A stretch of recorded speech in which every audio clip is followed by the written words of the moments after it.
দীর্ঘ প্রতীক্ষার পরে আমার বাসার ছাদ বাগানে ড্রাগন গাছে একটি ফুল আসছে।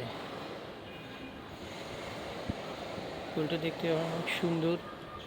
সবাই দোয়া করবেন যাতে ফুল থেকে একটা ফল আসে, ফলটা যাতে আমরা পাকাইয়া খেতে পারি, সেই দোয়া করবেন সবাই।